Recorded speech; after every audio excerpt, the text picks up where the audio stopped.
Hola mi gente, estamos aquí a Viva Pot nuevamente para hacer lo que es la segunda parte de criminología bíblica con Daniel Castellón. Así que empezamos.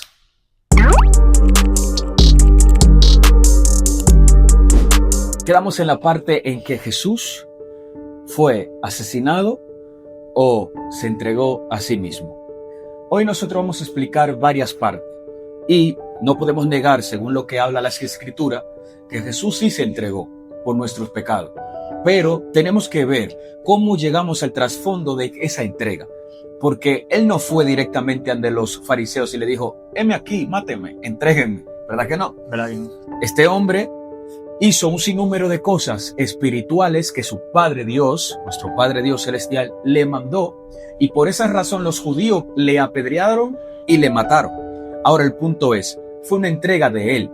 Él vino a hacer eso para nosotros, para nuestro perdón, para nuestra limpieza de nuestros pecados. Entonces nosotros vamos a explicar cómo se elaboró ese asesinato, cómo se preparó desde el principio toda la maquinación diabólica, satánica, farisaica, podemos decir, ¿no? Sí.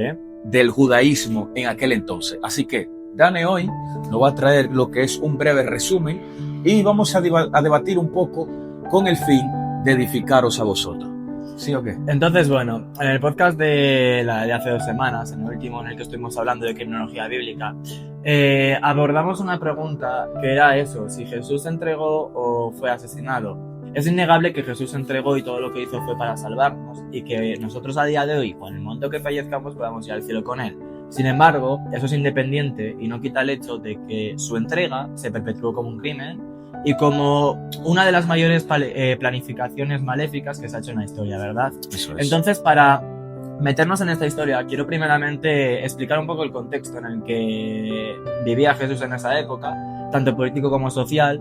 Y bueno, en ese momento, en la región de Judea, había, ¿cómo decirlo?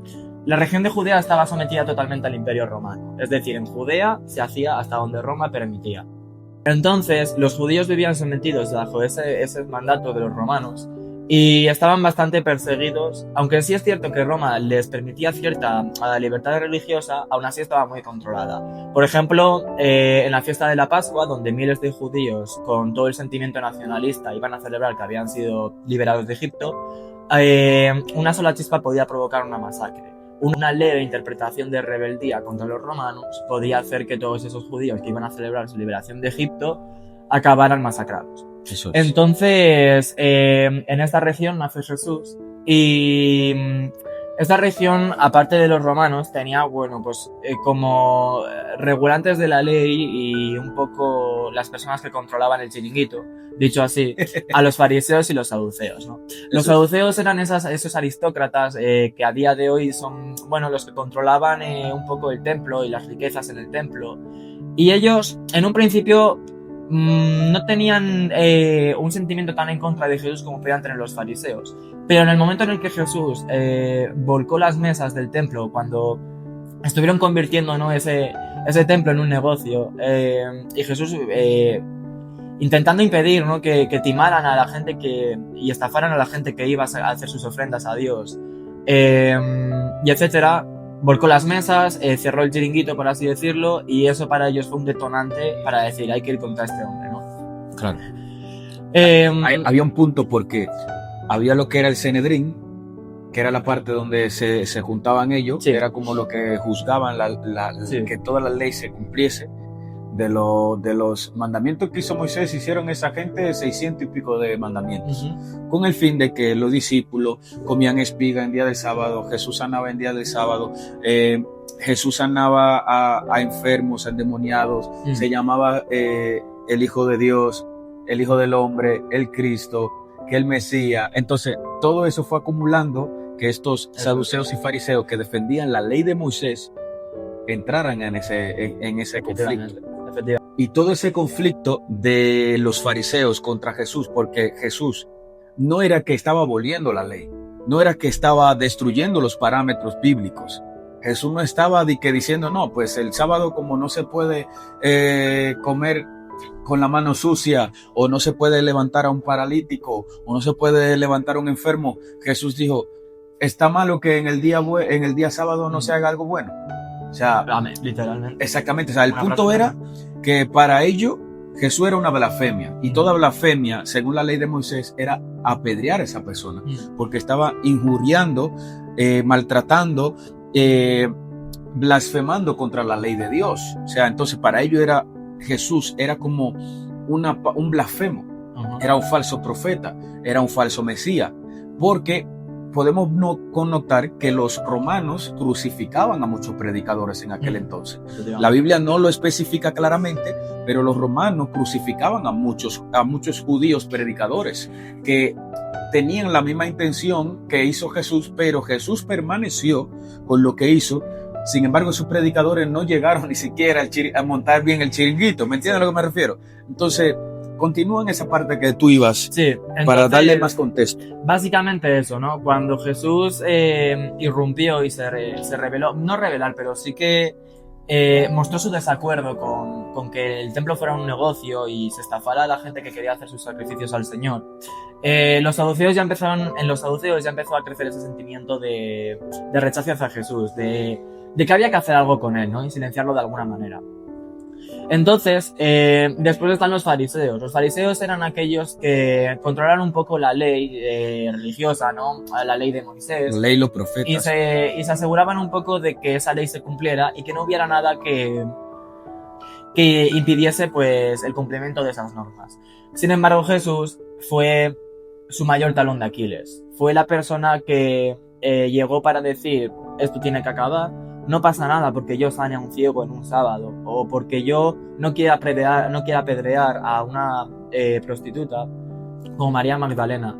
Y eso para ellos fue chocante. Fue chocante, y sobre todo creció el miedo en ellos. ¿Por qué? Porque, como he dicho antes, Roma era quien controlaba Judea, y un leve sentimiento de que el pueblo judío se estaba rebelando contra ellos era suficiente para destruir todo lo que tenían los fariseos. Entonces, por ese miedo a que... ¿Qué puede hacer Roma? ¿Qué puede hacer Roma, no? Al enterarse de que hay una persona que puede ser un rebelde, una persona que se está levantando contra todas esas leyes establecidas. Que está haciendo público. Que está haciendo público, que está cogiendo fama, que está echándose a la gente a sus espaldas, ¿no? Por ese miedo decidieron silenciar a Jesús. Ellos pensaron, ostras, este hombre proclama ser el Mesías, proclama ser el Hijo de Dios, la gente le sigue, la gente le cree, está sanando enfermos, está literalmente demostrando que es el Hijo del Señor, se nos va a cerrar el chiringuito. Así. Y fue ese miedo que tuvieron, como aparece en Juan 11:48, que dice que el pueblo romano iba a destruir su templo santo, ¿no? Y con estos miedos, y en el Sanedrín, que era el Tribunal Supremo de los Judíos, donde se juntaban pues para decidir distintas situaciones y planes políticos. Sí, decidir lo que iba a hacer con cada persona rebelde y tal y demás. Planificaron tanto saduceos como fariseos y colaboraron para silenciar a Jesús. Pero antes de llegar a esa parte, vemos que Judas fue influenciado en ese contexto. Hablemos un poco de Judas. Judas llevaba unos 3 años con Jesús en el ministerio. Acuérdate que Jesús lo mandó de un tiempo, de 2 en 2, a los discípulos a predicar en diferentes partes de lo que era Judea y diferentes partes de Israel. Dice que cuando ellos venían, le contaron a Jesús que hicieron milagros, que los demonios se le sujetaban, o sea, y Judas era uno de esos que estaba ahí. Judas, usando el nombre de Jesús, también echó fuera demonios, supongo, ¿entiendes? Judas también podría, qué sé yo, sanar enfermos. Y Judas estaba ahí viendo el poder de Jesús cuando Jesús caminó sobre las aguas, ¿entiendes? Cuando Jesús multiplicó los panes y los peces, cuando Jesús echaba fuera demonios, Judas era testigo de todo eso. Sin embargo, eso no era suficiente para Judas, porque dice la palabra que él sustraía, robaba de lo que tenían guardado ellos para sustentarse en el ministerio. Y aparte de eso, vemos que este hombre tenía un carácter todavía que tenía que ser transformado. Y este hombre, en vez de ser uno de los discípulos fieles que él tenía, se convirtió en la piedra de tropiezo, y aparte de eso se convirtió en el eje que encajó el apresamiento de Jesús para entonces Jesús ser entregado y matado.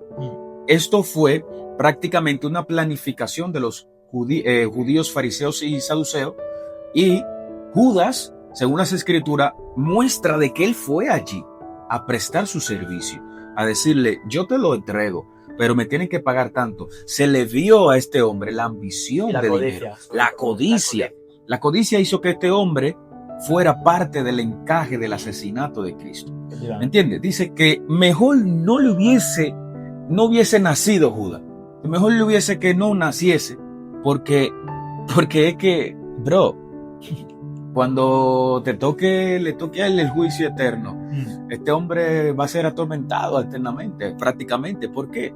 Mejor no lo hubiese, mejor, como dice la palabra, que hubiera sido otro. Digo, Jesús, mejor hubiese preferido que hubiese sido otro. Por no tener que soportar ese castigo eterno, ¿no? Claro, y no, porque Jesús le amaba. ¿Me entiendes? Sí. Que cuando Judas le da el beso en la mejilla, con un beso me traicionas, amigo, no le dice por 30 monedas de plata. No habla por 30 monedas de plata me traicionas, amigo. No, con un beso me entregas, con un beso me traicionas. O sea, tú y yo, tío, éramos cercanos. Yo te enseñé mi poderío, te enseñé mi reino, te mostré lo que iba a hacer en esta tierra. Pero como no era un rey como David, con riquezas, con plata, con espadas, entonces no te gustaba, no te gusta este reino. ¿Quieres el que está acostumbrado? No, porque hay que derrocar los romanos. Papi, el reino de Cristo que vino es a transformar el mundo espiritual, es a transformar los corazones. Y Judas no entendió eso. Judas quería plata, Judas quería dinero. Entonces, para llegar al contexto, bro, de si es una muerte o es una entrega. Ajá.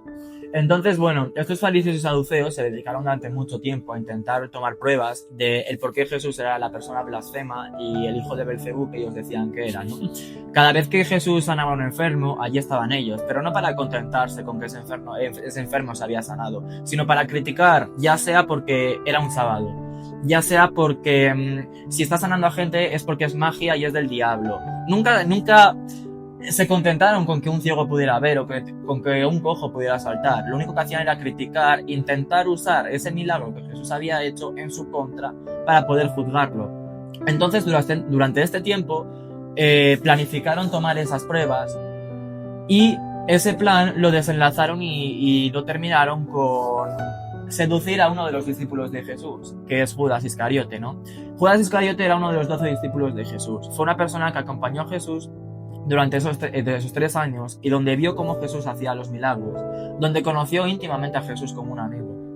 Cenó con él, compartió con él, durmieron juntos. Sí, lo que acabo de decir. Efectivamente, convivieron juntos, ¿no? Como familia.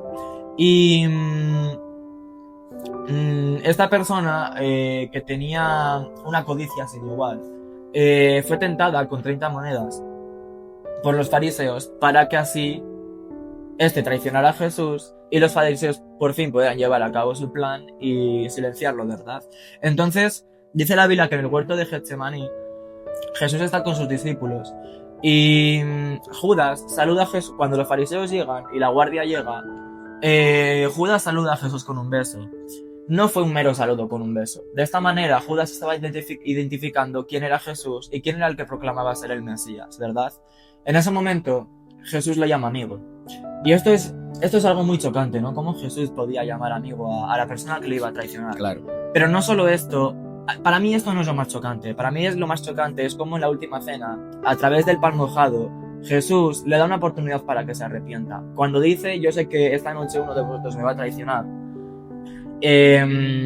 Pregunta, ¿soy yo maestro? Pregunta, efectivamente, soy yo maestro. Y le pone una prueba a Judas. No una prueba, más que una prueba fue una oportunidad para arrepentirse, ¿no? Claro. Sin embargo, Judas aún así siguió persistiendo en su traición. Entonces, Judas con el beso traiciona a Jesús y en ese momento los fariseos y los saduceos y la guardia se lleva a Jesús por la fuerza, le pegan la paliza de su vida. Bueno, Pedro le corta la oreja a un soldado. Jesús, a ese soldado al que Pedro le corta la oreja, le devuelve las orejas.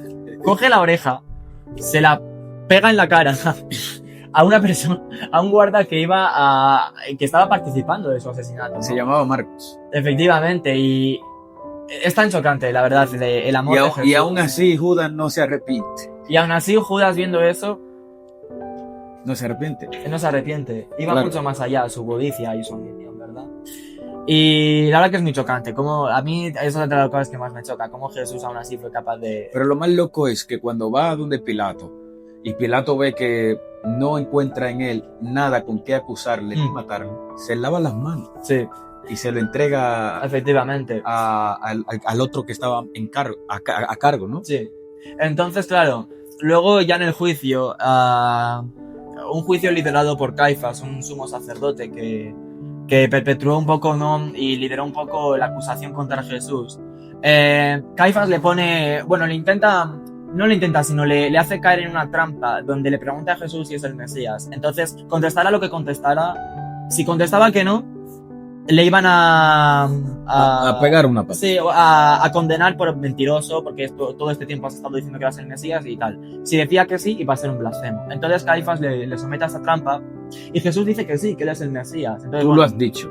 Tú lo has dicho. Rasgan su vestidura. La frase más épica. Sí, ¿Eres tú quien dice ser? ¿Eres tú el Cristo? efectivamente. Tú lo has dicho. Efectivamente. Entonces, bueno, aparte de rasgar las vestiduras, pegarle una vez más, flagelarle, Poncio Pilato, que era la persona que gobernaba en esa parte de Judea, un soldado romano, esta persona ya tenía varias quejas por parte de los fariseos de que era una persona que no le transmitía confianza. No transmitía confianza y no era el gobernante el gobernante romano que debería de haber en Judea. ¿Qué pasa? Que el emperador Tiberio era el mandamás del Imperio Romano en ese momento. Upa. Ese. Ya estaba un poco con el ojo avizor con Poncio Pilato, y los fariseos incitan y le seducen a Poncio Pilato para que condene a Jesús, porque le amenazaron con que tal vez otra persona tomaría su puesto en caso de negarlo. Porque cabe recalcar que Poncio Pilato no quería condenar a Jesús. Nunca le pareció que lo que Jesús hacía era algo para tal condena, para tal flagelación y tal condena de muerte. Ya, pero acuérdate que también, como en esa misma época, entregaban uno y soltaban otro. Efectivamente. Según la ley de los romanos. Sí. Y en ese momento, Poncio Pilato, con el pensamiento de que la gente iba a querer liberar a Jesús, pone a Barrabás y pone a Jesús y hace una pregunta al pueblo. ¿A quién queréis liberar? ¿O Barrabás? ¿O Barrabás o Jesús? O Cristo. Barrabás, un asesino, un criminal absoluto, un ladrón sin precedentes. Jesús, una persona que sanaba enfermos y que proclamaba ser el Hijo de Dios. ¿A quién queréis liberar? El pueblo, sorprendentemente, eligió liberar a Barrabás a un asesino, ¿no? Por encima de una persona que solo hacía cosas buenas. Que una persona que literalmente los sanaba a ellos, ¿no? Puede ser que uno de los ciegos que Jesús sanó estuviera allí diciendo que Jesús debía ser condenado. Puede ser que un leproso que Jesús también sanó estuviera allí, o un familiar del leproso que Jesús sanó estuviera allí diciendo condenar a ese hombre, crucificarlo. Pero todo fue por influencia del Sanedrín, de Caifás. O sea, ¿por qué? Porque ellos lo veían como la gente que si no hacían lo que decían ellos, pues te toca piedra hoy. Sí, efectivamente. Te toca piedra, te toca palo. Sí. ¿Me entiendes? Te podemos entregar en manos de Pilato para que te dé lo tuyo. Ese era un pueblo al final muy influenciado y muy coaccionado. Sí. Si no hacían lo que los fariseos querían, iba a haber. Entonces, para llegar un poco más al final. Sí. En ese momento, Poncio Pilato no tiene más remedio que condenar a Jesús, porque no voy a decir que Poncio Pilato sea bueno, es bueno hasta un punto, es bueno hasta el punto que le dicen que le van a quitar de su puesto. En ese momento se lava las manos y el agua... Se lava las manos como diciendo, bueno, esto lo habéis elegido vosotros, yo no tengo nada que ver. Y en ese momento el agua se convierte en sangre. Esa agua se convierte en sangre, denotando que aunque Poncio Pilato piense que no tiene culpa de nada, sus manos también están manchadas de sangre, ¿no? De sangre inocente. Entonces, bueno, a Jesús lo flagelan, la flagelación consiste en un castigo físico durísimo, le pegan una cantidad de latigazos abismal, muchos más de los que verdaderamente tenían que pegarle, lo humillan, lo escupen, le ponen una corona de espinos burlándose de él, y Salve, rey de y Israel. diciendo, ahí está el rey, salve el rey, ¿no? Y en ese momento le clavan en una cruz. La crucifixión era la tortura y el castigo más duro que un preso romano, bueno, un preso podía tener en ese momento en el Imperio Romano. Consistía, pues eso, en una cruz, le clavaban de manos y pies, y lo dejaban a la intemperie hasta que muriera ahí clavado en 2-3 días, lo que aguantara el cuerpo físico, ¿no? Y así hacen con Jesús. Bueno, aparte de la flagelación, le obligan a cargar con su propia cruz un símil que hacemos con que Jesús, al cargar con su cruz, cargó con todos nuestros pecados. Y le hacen cargar con la cruz hasta el monte Gólgota. Y ya cuando llega al monte... no sé cuántos metros eran, Bastante. pero eran bastantes Sí. metros. Y una cruz bastante grande.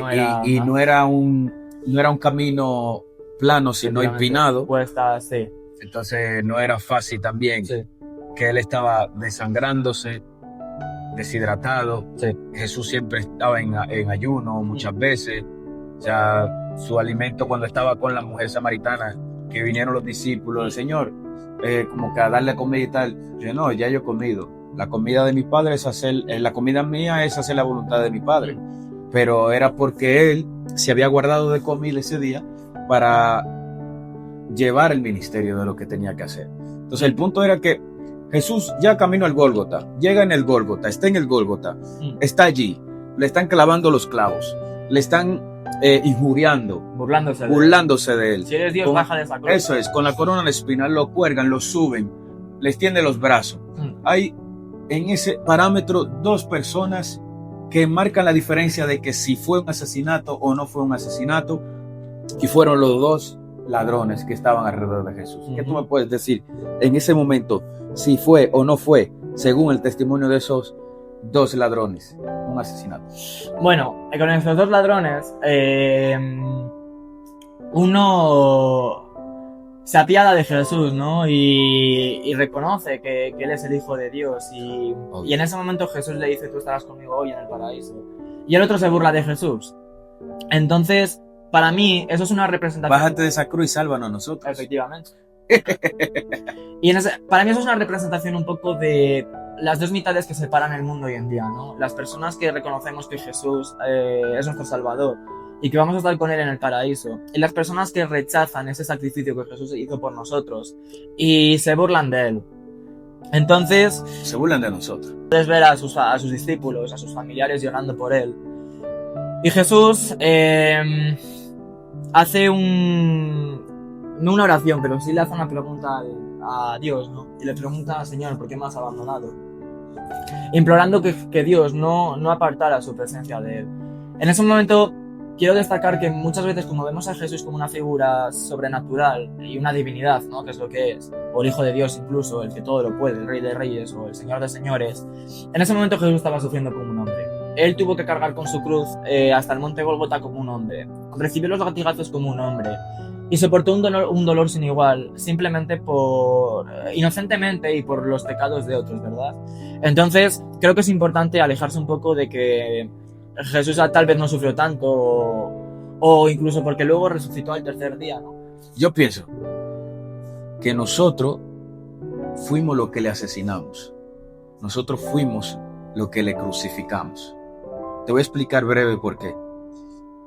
Dios nos dio libre albedrío. Y cuando la creación, Dios crea al hombre, le da parámetros, le da límites, pero aparte de eso, tienen hijos, Caín y Abel. Ahí empieza el origen del problema. Después, Dios, para poder limpiar el mundo, manda a Noé.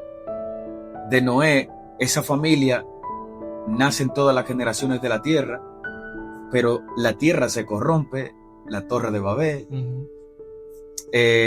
Buscan otro Dios, otro método para llegar supuestamente al cielo.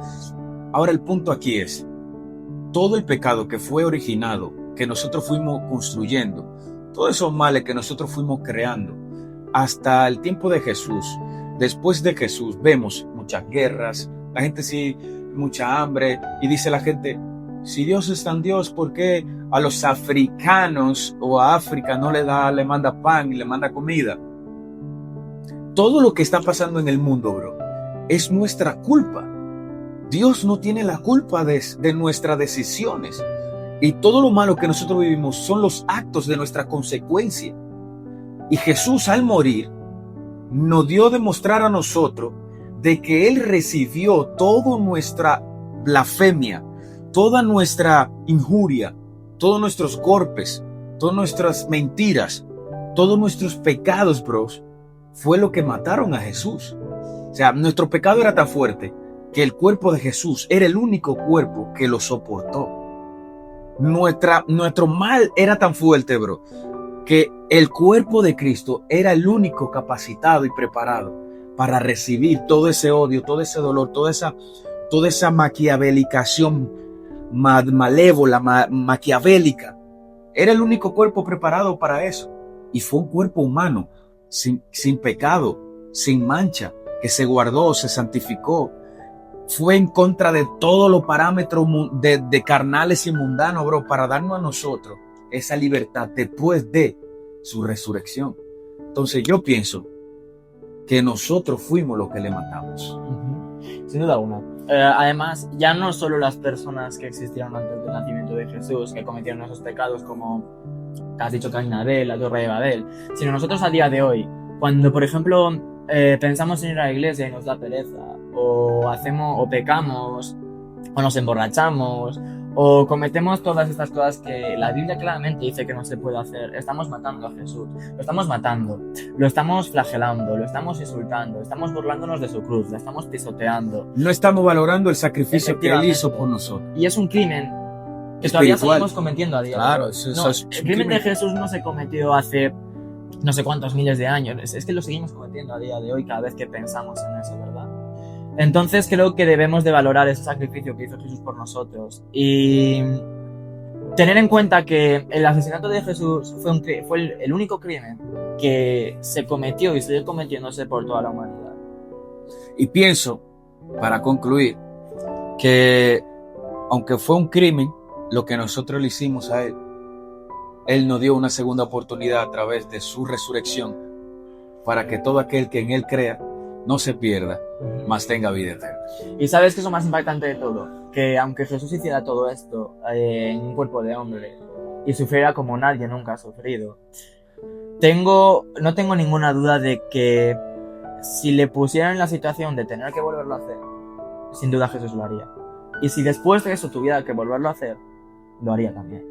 Y eso es lo que más me impacta y lo que creo que más nos tiene que impactar y concienciar de Jesús. Eso es. Jesús es nuestro Padre, Jesús es nuestro hermano, Jesús es todo lo que nosotros tenemos. Y gracias a Dios, por medio de Jesús, nosotros hoy podemos hablar de estas cosas y dar testimonio de que Jesús hace grandes cosas y hace milagros en nuestras vidas. Y que debemos valorar ese sacrificio que Él hizo y no matarle todos los días. Amén. Dios te bendiga, esto es Aviva Pod. Espero que te concientice un poco y que esto te sirva de reflexión para que, como dice Jesús, vete y no peques más. Así que, sin más, terminamos con esta saga, Criminología Bíblica, parte 2 y la final. ¿Sí o qué? Tocó el final. Eso hay que repetirlo. Sí. Al final. No sé. La verdad. Bueno. Dale saludo sin otra vez. Hacemos el saludo final otra vez. ¿Pues? Ya, muy raro. Que Mi reacción de... No, está bien, porque sí. así como que le damos a pensar a la gente como que hay otro capítulo. Bueno, pues esto contalo, esto sí.